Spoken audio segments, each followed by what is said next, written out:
Hello, today I'm beyond excited to show you something special. This build is the best I've ever played in Path of Exile, both 1 and 2. We're talking about a hybrid build that combines life and energy shield with insane clear speed and is designed to be powerful, fun and incredibly easy to play. What makes this build truly stand out is its versatility. Whether you're clearing maps or taking down tough bosses, this build does it all with basically just one click. I will show everything, the skill gems, gear, the passive tree, and I will explain how it works with every important aspect without making it too long. The skill tree and passive tree are pretty straightforward, so I'll focus mainly on the skill gems because that's where you can really customize and get creative. The skill gems are the heart of this build and offer the most potential for personalization. At the end of this video I will also recommend my strategy video that I'm using with this build. But that's not all, let me give you a quick overview of the build's strengths. You can also navigate through chapters to find what you need. This build has great clear speed and movement speed, and it can clear maps faster than most others. The lightning spear bolts one-shot the whole screen and is even better because of the Herald of Ice explosions, as we are using two Heralds, Herald of Ice and Herald of Thunder. To trigger the Herald of Ice explosions we will be using cold damage as well, so this build is not a pure lightning damage one, it's a combination of cold and lightning. While it excels at map clearing, it still performs excellently against bosses. Although it's not strictly designed for the hardest tier pinnacle bosses, it handles all of the tier 15 and tier 16 hard bosses even when they are haunted and have additional modifiers from the tablets. If you want to do the hardest tier pinnacle bosses, then this build needs some rework, like for example using a high DPS rare spear instead of the unique Tangletongue one. This build also doesn't require any gem swaps for the bosses, as I wanted to avoid any kind of micromanagement during the gameplay. It only uses lightning spear for them with some little help of storm lance if needed, but you don't need to use 12 skills in the boss fights. We all know how hard it is to stack defenses in PoE 2, and this build is quite tanky. It has 2.1k life, 1.1k energy shield and 72% chance to evade. 1.1k ES is decent, it could be more of course, but I don't want to sacrifice too much damage in order to stack more of it, and it's still a great additional layer of defense. The fun factor is insane. When I switched from lightning arrow and ice shot bow skill to lightning spear, I couldn't believe what I see. The one-shot explosions clearing the whole screen are the most satisfying I've ever experienced in PoE. I can't even imagine switching to bow skills again. It's also engaging while doing bosses because you don't throw 4 or 5 projectiles, you throw just one or more of them but in a barrage, so you really need to aim at the boss and show some skill instead of just bombing the whole boss arena. This build will get nerfed, so better have fun with it until it's possible. And now something additional, the item rarity. It's pretty mandatory to have between 50 and 100 of it in order to see some nice drops, and the difference between 100 and 200 is almost unnoticeable, so there's no point in stacking too much rarity, but this build felt so strong that I managed to stack over 250% item rarity, and it still feels good, just like it was a normal build, so it's totally optional, but if you're looking for a magic find build, I think that's also the best choice in 0.2 patch. This build is quite budget friendly too. You can start with as little as a few divine orbs, and as you progress you can upgrade without any major barriers to entry. The best part, you don't need insane gear to get started. You can play this on a budget, and as you progress there's plenty of room to scale it up without needing to rework your entire setup. And after you farm more currency and want to min-max, I think you can make a super strong build with around 100 divines, and a range of 200 to 300 divs will make you feel that the build is complete. So yeah, of course it's expensive if you wanna min-max, but still not super expensive in my opinion. I know it sounds ridiculous that the build would feel like it's done, because we all know that PoE builds are never done, but I really felt that way for the first time with this setup. And the downsides or weak points, it's hard to find any. And trust me, it's not like I'm over positive right now, that's really how I feel about it. So grab a drink, sit back, and let's dive into the lightning spear build that might just become your new favorite way to play Path of Exile. Okay, so gem setups. Let's start with the main skill, lightning spear, which is used for map clearing and for bosses. If you're min-maxing, then the corruption outcome would be +1 to level, as the additional quality won't change anything. The support gems are Vault, Primal Armament, Martial Tempo, Deliberation, and Ice Bite. Now, the Ice Bite support is not an obvious choice, but it will help us to shatter monster packs with the explosions. We will also use it for bosses, as we don't want any gem swapping, which is not fun. During the boss fights, we will only gain the damage boost from it after freezing him, so the overall uptime during the boss fight won't be too long, but the damage increase is significant and it will be granted at the perfect moment to attack, while he is completely immobilized by the freeze. Next skill is Barrage, and we will be using it for bosses, and it is not required for mapping as we already clear everything with one click. Barrage will empower our Lightning Spear skill, especially when it has some frenzy charges to consume for even more projectiles. If you're min-maxing, adding +1 level with a corruption would be your choice, but it would only slightly lower the cooldown time, so I think it's not worth it, so do it only when you have too many divines. The support gems are Premeditation, Ingenuity, Murderous Intent, Twofold, and Perpetual Charge. Next we have Stormlance. I'm not using it with Orb of Storms as I don't have any more skill slots, and I use Stormlance only for bosses as something additional combined with Lightning Spear attacks. You can also do bosses without even using Stormlance, or using it when the boss is frozen to stack the lances and then attack again with Lightning Spear. By the way, I also tried Glacial Lance and it was pretty strong too, but it doesn't work great on some bosses like for example the Grotto boss because of the layout of the arena. The support gems are Overextend, Bullseye, Execute, Lightning Mastery, and Blindside. Blindside will grant crit chance and bonus to the blinded enemies, and to blind the enemies we will be using Infuse Weapon, which is our next skill. Infuse Weapon comes from our Ascendancy and it will add damage to our projectile attacks.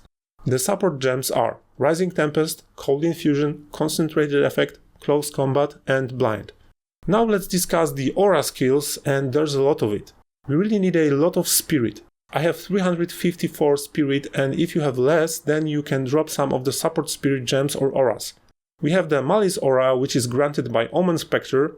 It's extremely powerful as it inflicts critical weakness, which increases our crit chance drastically. The support gems are Persistence for increased skill duration, Precision, Vitality, and Cannibalism. Now, Vitality and Cannibalism are not that important. So if you're short on spirit, you should start from dropping them, but if you're not using Cannibalism, you should get the recovered 2% of maximum life on kill from the Sapphire Jewel suffix, which I will explain later. Next aura is Herald of Thunder. The support gems are Neural Overload and Electrocute. These two gems help us with generating frenzy charges from electrocution. I've seen some people also using Innervate combined with these two gems, but I don't think that's a good idea as the previous Electrocute gem prevents the supported skill to inflict shock. So while it's technically possible to kill an enemy with that skill that is shocked from other source, I think it's something that is too hard and too conditional, so I recommend putting Innervate into Herald of Ice, which I will discuss shortly. Next we have Inhibitor. Next support gem is Maim, and you can replace it with whatever you want. It's here because we have a slot. And the next gem is Glaciation for increased freeze buildup, as in our setup our Herald will also deal some cold damage, but you can replace this gem with whatever you want. Next aura is Herald of Ice. We are using it because it's much more satisfying and it greatly helps with one-shotting whole screens. It just feels so much better than just using Herald of Thunder, and it also increases the damage of our main skill. The support gems are Longshot, Magnified Effect, Ambush, Reach, and Innervate. Now that Innervate, to get bonus from killing shocked enemies with Herald of Ice, is an unobvious choice, but it really works in the maps for a huge damage bonus added to all of our skills, which means to our main Lightning Spear skill as well. Next we have the Trinity aura. The support gems are Fire Mastery and Cold Mastery. Most of the builds would also use Lightning Mastery here, but you can get a level 21 Trinity gem for cheap and use only 2 Mastery supports to get level 23 Trinity, as there's no difference between level 23 and 24. So if you have Trinity level 20, use 3 Mastery supports, and if you have level 21, use only 2. Next aura is Combat Frenzy for frenzy charges generation, and the only support gem here is Profusion. If you're min-maxing, you should get 23% Combat Frenzy version for 3% more chance to gain a charge, which is quite good. Next aura is Cast on Critical. The intelligence requirements here are pretty high, so the gem level should be as high as your int allows you to use.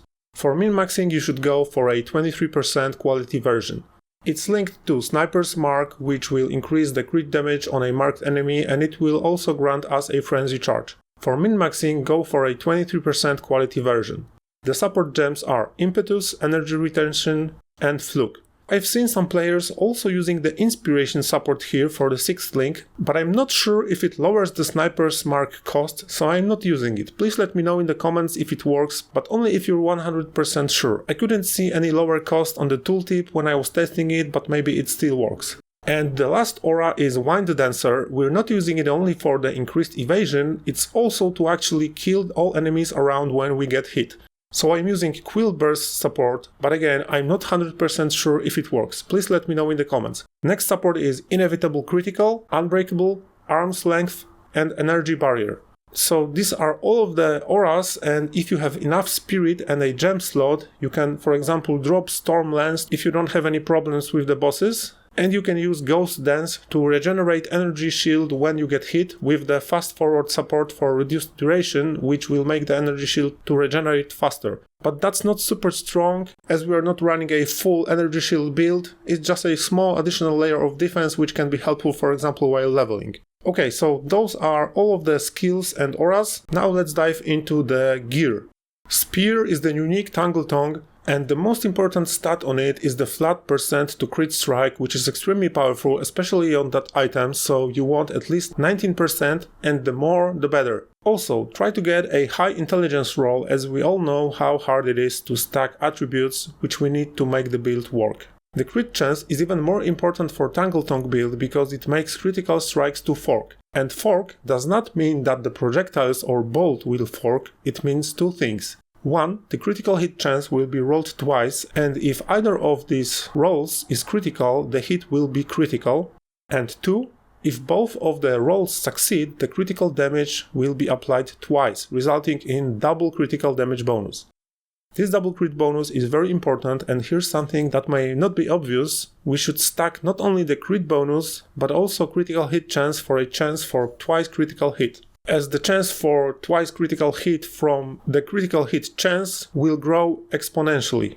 In the left hand I'm using the Omen Scepter, and it's important to have the Omen base as it grants the Malice aura, which I mentioned before. You can use other versions for leveling, like for example ones that add elemental resistances, but for the end game that's the best one for a massive damage increase. The stats to look for is the spirit. You need, I would say, at least 80% increased spirit on it, and some strength and or intelligence is nice to have. The body armor is the Falconer's jacket for a nice 5% increased movement speed bonus. I think most of the players would prefer Slick jacket base for higher evasion and energy shield base values, but I prefer that one for this sweet movement speed boost. The stats to look for are of course increased evasion and energy shield, as we will be using Bestial Skin on the skill tree for double evasion from the body armor, and some extra energy shield is something that we need to have an additional layer of defense. Other stats to look for are life, resistances, and attributes. If you can get some spirit on it, then go for it, but high evasion and energy shield versions with life, resistances, and attributes and some spirit are super expensive, so I suggest to skip spirit here, at least if you don't need it badly for leveling until you can get it elsewhere. The runes should be the Greater Iron runes for increased evasion and energy shield. Now the helmet should be a Kamasan tiara or other tiara to get some energy shield. We will be using Subterfuge mask on the skill tree, so we will get +2 to evasion rating per 1 energy shield from equipped helmet. The stats to look for on it are of course increased and or added energy shield and increased critical hit chance, which the max roll is 34%. I also grabbed a version with double rarity mode, which the max on that slot is 50%. I also have life, and I was extremely lucky to get a version with high ES, high rarity and crit chance with life on it. So you can either skip the life mode here or skip some rarity if you feel like you don't need too much rarity on your gear. The rune should be the Greater Iron rune for increased energy shield. The gloves should have some energy shield on a base if possible, and some life, critical damage bonus and flat damage. I also have some rarity on them, which is optional. It's also good to have some dexterity if possible. On the boots, you need 35% increased movement speed and life, and some resistances. Some dexterity is also nice to have. I also have item rarity, which is optional. You also want a base with high evasion and energy shield or pure energy shield. Pure evasion rating is good too. I have a cut talisman socketed in them for reduced extra damage from critical strikes. This is not mandatory, it's just an additional layer of defense, so use it if you can. But most likely you will need to put some resistances rune here before you min-max your character to be able to use the cut talisman. The belt is the Ingenuity belt, and I'm using the corrupted version for higher bonus rolls. You can also use a corrupted version with attributes or resistances implicit if you need. The charms is a free choice. I'm using 2 golden charms, but it's a personal preference. The best in slot would be the unique Rite of Passage golden charm, which is the most expensive unique in the game right now, and the best versions of it cost around 3 mirrors, so I'm not using it yet. The amulet is the unique Beacon of Aziz Solar Amulet, which gives you some spirit, but the most important mod here is critical hits ignore enemy resistances, which is extremely powerful, especially in our build as we deal critical strikes in almost every hit. Now the rings, I think it's worth investing into good rings as they are getting bonuses from our Ingenuity belt. Basically you want to stack flat damage, life, resistances and rarity on them. My first ring is a gold ring with flat damage, rarity and some fire resistance. I sacrificed life on that ring so I could have a lot of flat damage and rarity on it. If you need more life, you can sacrifice some rarity or even all of the rarity so you can have more flat damage and life on it. My second ring is a prismatic ring with flat damage, life, rarity and resistances. You can also have some attributes on the rings if you need.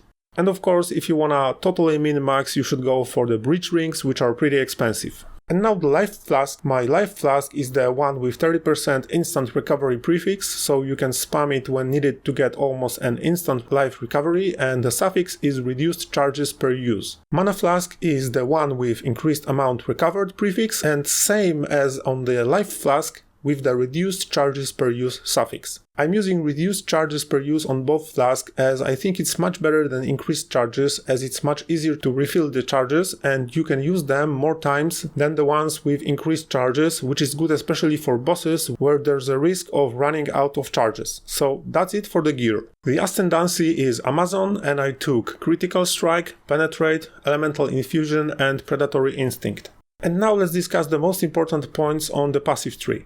I took this path for increased movement speed. Movement speed is very important for me, so I also took Escape Velocity, Acceleration, Step Like Mist, and Maiming Strike node, which also has some movement speed. You can also take the Shimmering Notable here for even more speed, but I don't do that. I also took Frenetic and Fervor for Frenzy Charges bonuses, as this build is strictly dependent on Frenzy Charges. This Catalysis Notable is also important as it will make some physical damage to be taken as random element, which is good for us as we don't have too much physical damage reduction. I also took Bestial Skin and Subterfuge, which I explained earlier. I also took the Spear and Herald nodes, of course, and I also took a lot of the critical chance and critical bonus points here, here, here and here, as our build is scaling damage greatly with the critical modifiers. And as I mentioned before, we don't focus on crit bonus only, we want to scale both, and sometimes it's even better to choose crit chance over the crit bonus, which you should check on the tooltip or in Path of Building before allocating, as the best choice will depend on the current state of your build. And I also took some points from this area for increased damage, crit chance, etc. You want to take Essence of the Storm and Essence of the Mountain, even if they don't increase your damage as much as other points on the tree, but they give us a chance to shock and freeze build up, which are also very important. So that's it for the skill tree. Now let's go through the 3 jewels. The first jewel is the Sapphire one with increased cold damage, increased critical damage bonus, recover % of maximum mana on kill and increased elemental damage. The recover % of maximum mana is very important here as we don't have any other sources of mana like gain mana on kill or mana leech. I actually have some mana leech from fist damage on my ring, but since we don't deal too much fist damage, it's not too impactful. Now, if you're not using cannibalism, which is possible as this build requires a lot of spirit, so it can be hard to use until you min-max, then you should also use the recover % of maximum life on kill on the other suffix. So this would sacrifice some damage, but I think you really need that for better survivability. Second jewel is quite similar, but as we already have our mana recovery, we can focus strictly on damage, so the mods are increased crit damage bonus, increased cold damage, increased critical hit chance, and increased elemental damage. Look for the one with good rolls as they are very important on that item. Next duel is against the darkness, and I'm using the gain extra cold and extra lightning damage version, which is around 100 divines, so it's, I would say, a final item when you really want to invest a lot and min-max your character. If you can't afford it, you can just use a single damage gain, lightning or cold, combined with some other stats like increased dexterity or additional resistances. These versions are cheaper and they're good for leveling. Or you can just use another Sapphire Jewel until you can afford the double damage version. As you can see, I'm using that jewel here, so I'm getting benefits from only 3 notable points, but it's still very good and I don't need to allocate any points in order to get that. Some players could ask, why am I not using this jewel here, where it's possible to allocate much more notables, and the answer is because I would have to sacrifice too many passive points. And the last jewel is Prism of Belief with +3 to level of all lightning spear skills. This jewel is around 50 divines, so many would say that it's not worth the money, but if you can afford it, I really think it's the best choice for massive damage increase. If you can't afford it, just use another Sapphire Jewel instead. The interesting thing is that this jewel is bugged, and after socketing it, you will see the lightning spear level increase, but you won't see the damage increase, and it's a visual bug. You need to go to another zone, just teleport to any other area, go back to your hideout, and you should see the correct damage. And one more thing, while this mod says to all lightning spear skills, it doesn't affect the storm lance skill, which also has the lightning tag on it, so it's pretty weird. With that said, if you wanna, for example, farm pinnacle bosses and use storm lance for them, then this jewel is not the best choice, otherwise it's great and the damage increase is crazy. So that's all about this build. As I said earlier, it's great in every aspect. It's the first build that I can use to level up and farm simultaneously, including bossing without too much risk of losing XP.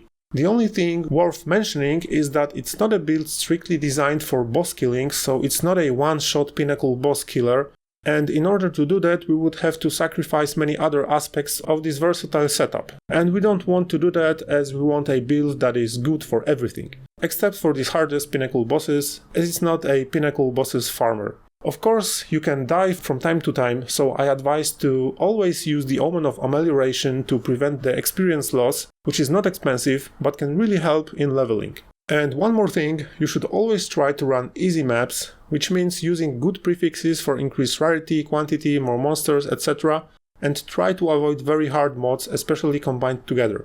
Mods that I always avoid are Temporal Chains, Damage Penetration, Crit Chance and Crit Bonus, and other damage mods I try to run not combined together.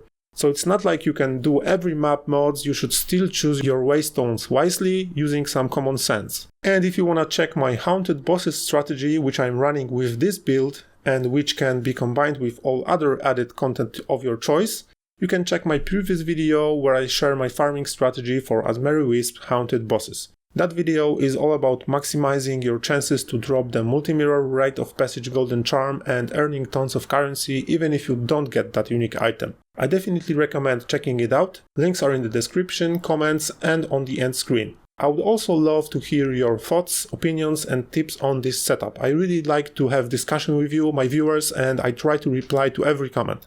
So that's it for today, and if you liked it, please subscribe and give it a thumbs up. Thanks for watching and I'll see you in the next video.